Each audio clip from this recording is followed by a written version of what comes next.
Cut off.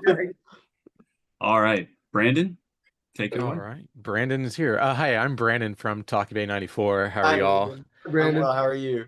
Good. I'm just curious in terms of like inspiration you're bringing to these characters, and you've had now a few years to develop them. Mm. Did you pull from any, whether Star Wars characters or storylines specifically, to kind of inform Oh, them, or what was your process to kind of build Sig and Dev? ooh, that's really fun. I think what's easier on my part, I think Tony probably had a more challenging process here, but with Sig, it's just a dorky Star Wars fan, which is exactly what I've been since I was 6 years old. And I was like, great, so I can just jump in with sweats on and just go for it. And they're like, yeah, basically do whatever you want. And half of the dialogue is just me actually reacting to them actually being able to do what they did in the show. Like Lucasfilm, like on the Zoom during the recording, being like, yeah, I guess so. Yeah, go for it. And yeah, it was so delightful seeing them stressed out. It was amazing. It was so much fun.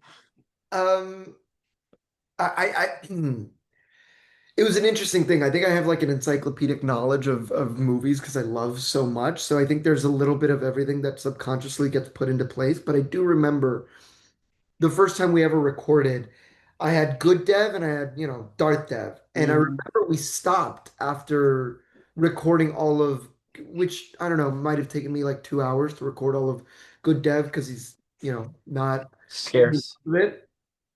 Right, exactly. And then they were like, all right, go home. And then when you come back tomorrow, we'll do the rest of, Darth Dev and you can come in and I think I had like ideas and I played with, but it really was a collaboration with Dan and Benji and Chris in figuring out, um, where it goes. And I think throughout the sessions more and more, I was like, I know who this guy is. And, and then they pieced it together like a Frankenstein monster that is the character you guys are listening to today.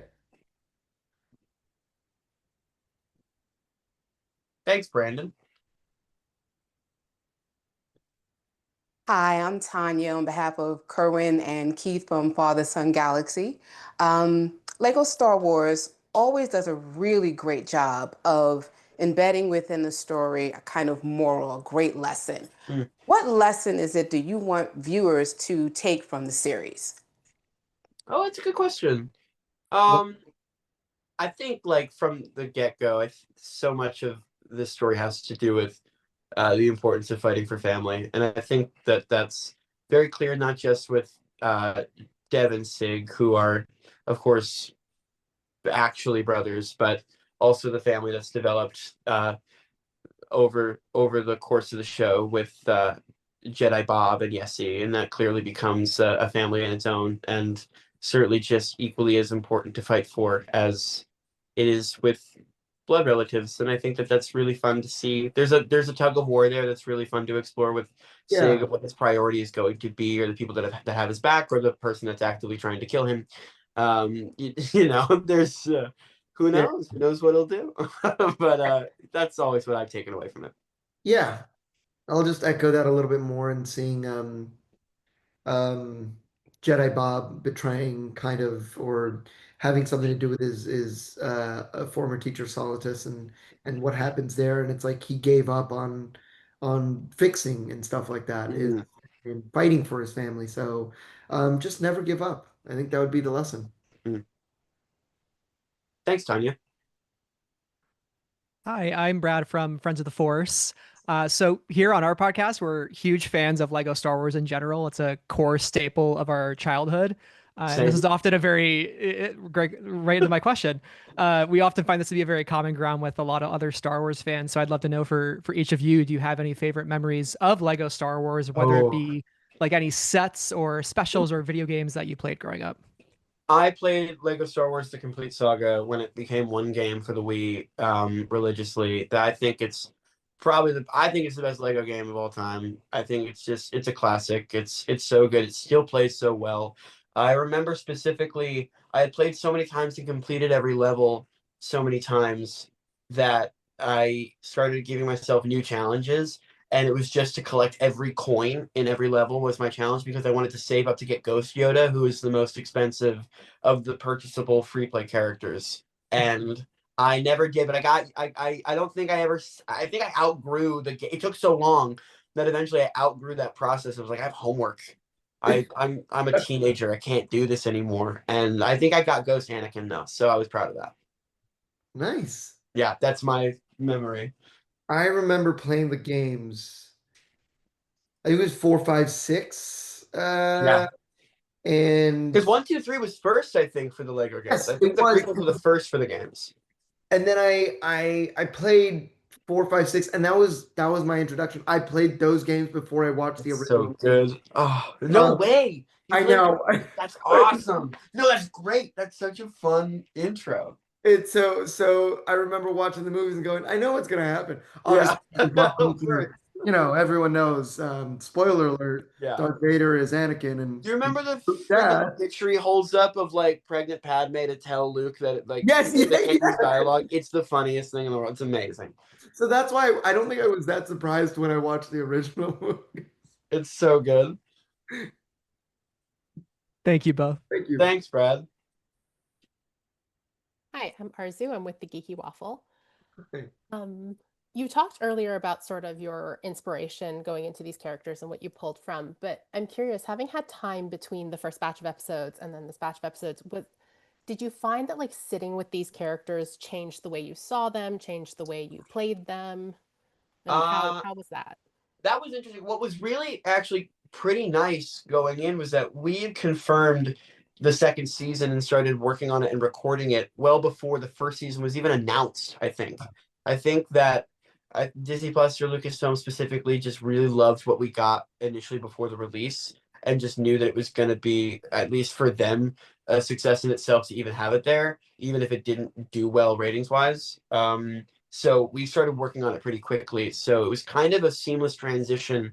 And for me, the memory of it feels like one long movie rather than a two-part series. And I think that it shows in the show. I think once the second one's out, I really recommend watching it if one wants to in one sitting as a really long movie because it reads as one to me. Yeah, it kind of to me it felt a little bit like there was a breath where I could go into the booth and just play a little bit more and push a little bit more just because we had gotten our first season mostly out and I'd seen most of the episodes as we started doing season 2 before season 1 had even come out. Which lend me a lot of confidence in being able to go in and push Dev a little bit further and I think it gave the creators a lot, Dan and Benji and Chris, a lot more leeway to just go, let's go even further, let's like make the jokes funnier and call this out and this and that and blah blah blah, which was really fun. Oh, thank you. Thank you. James from Jedi News here. Thank you both so much for taking the time to talk to us. Thanks, James. Lego Star Wars animation has become synonymous with Star Wars over the years, and the characters we've got from the Freemaker Adventures and Jack 14, and now we've got Sig and Dev, and they're with us forevermore. So, how does that feel to be part of Star Wars lore?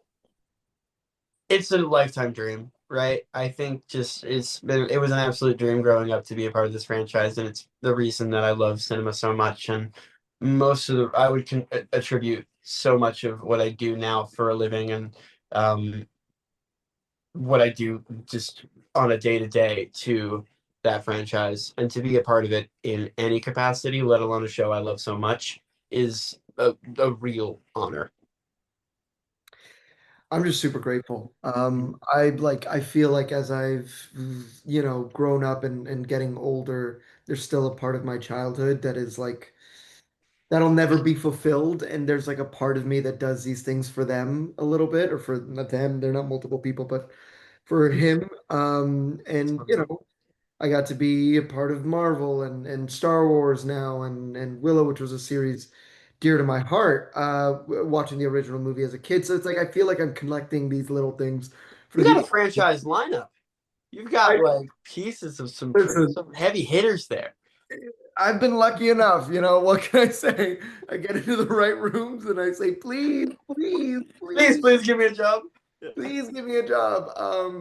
And Star Wars is such a beautiful, just beautiful like story that being anything a part of it is great. And let alone, doing it with these incredible people from the creator side to everyone else, including Gaten, who is just a bundle of joy. Yeah, thank you. It's nice of you. Yeah, of course, and sex appeal, and And sex, and sex just appeal, pure, of course. pure machismo, and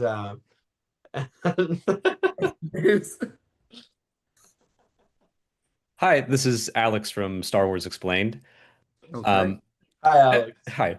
Every Star Wars story is going to inevitably be someone's first Star Wars story. I'm sure Rebuild the Galaxy, it will be no different. How do you hope a very wild and fun and frantic story like this will help shepherd and shape new fans into the franchise? I think it's essential. I think having shows like this, it's pretty reminiscent of what the prequels did.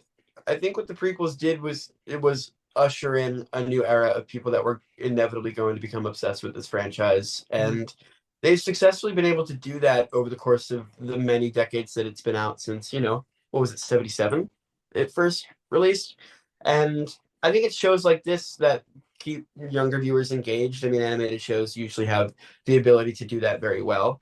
And I think something is fun and lighthearted and really good for younger viewers, I think is essential to getting them to love the show. But also I don't think it babies it doesn't hold anybody's hand in regards to what they're jumping into. It's kind of a show like by Star Wars fans for Star Wars fans.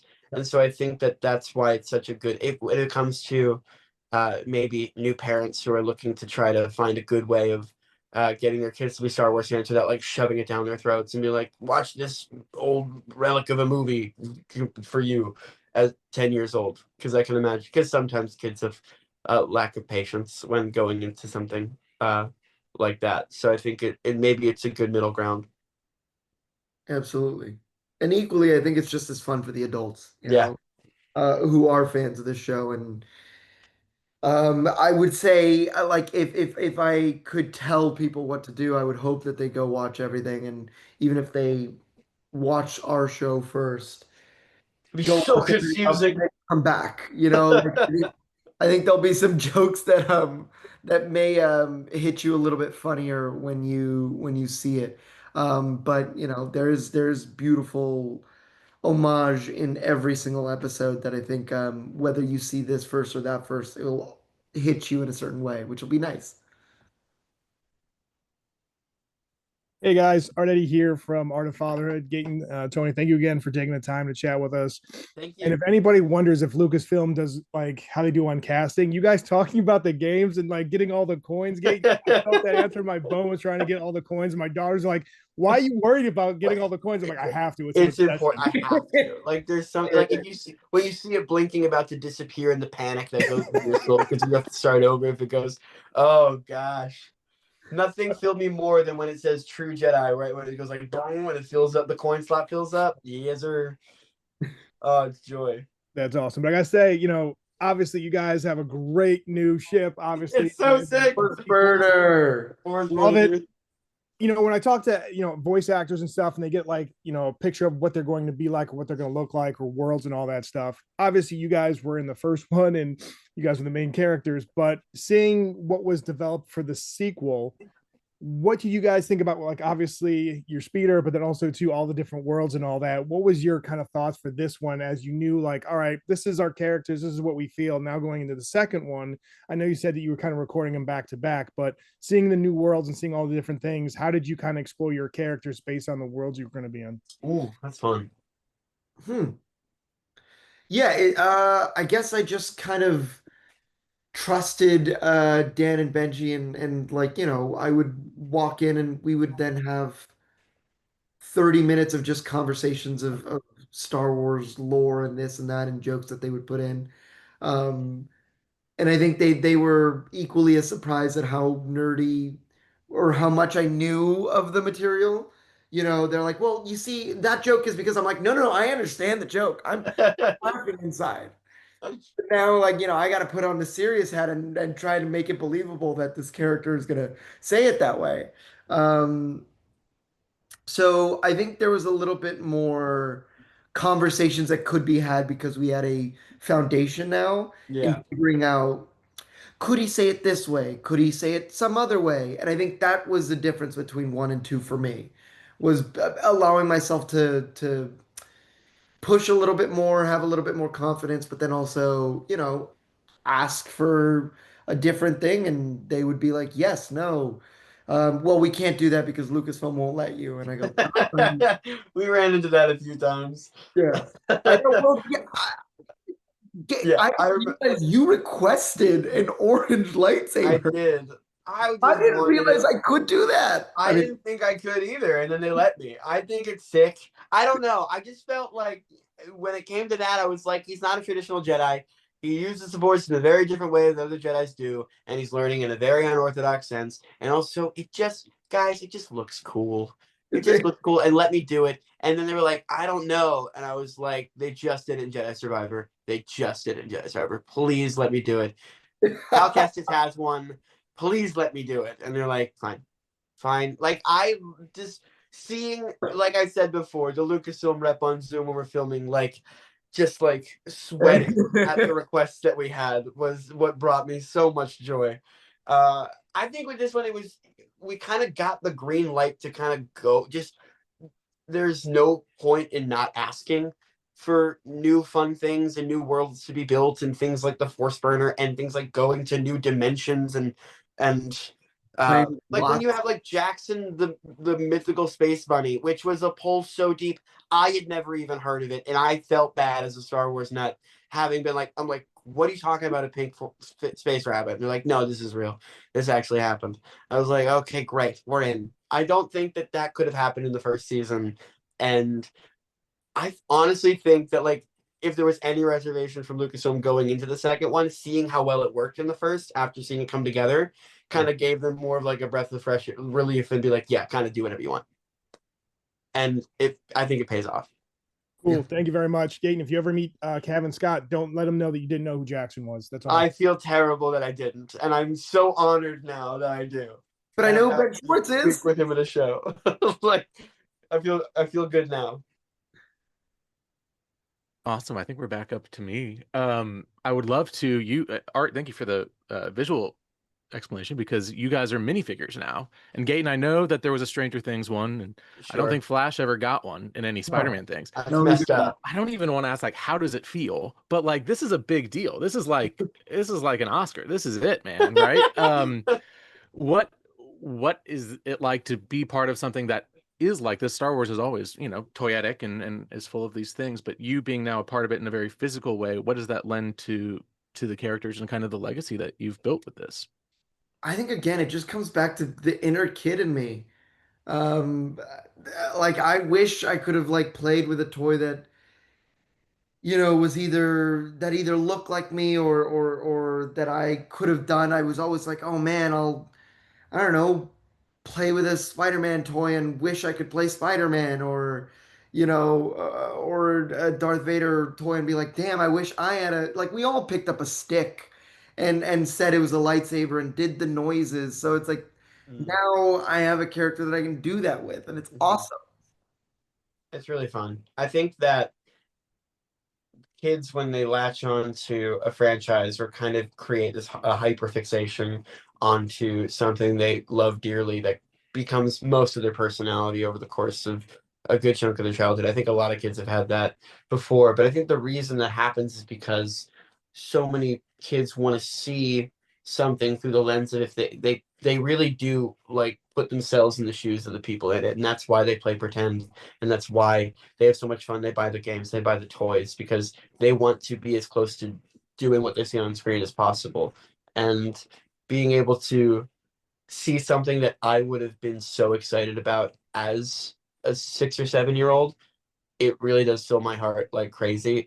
It means a lot more than I think that Lego knows. They're like, yeah, whatever. And it happened twice, which is crazy. I have two different people I've played be minifigures, which is kind of nuts and really, really fun. And sometimes people give them to me. So I have more than I need of them. And so that teeters on being creepy of just like dolls of me in like boxes in my room. But hey, we've all got weird things. We've all got skeletons in the closet. And in my closet, it's just minifigures of me. Yeah. Yeah. So that's it. All right. And I believe that's our time for this roundtable. Thank you all for showing up. Thank you very much. Thanks, Thanks, y'all. guys. Thanks, guys. Appreciate Thanks it. so Bye, much. everyone. Thanks. And Tony, May I'll the leave force it be with you. back to your rooms.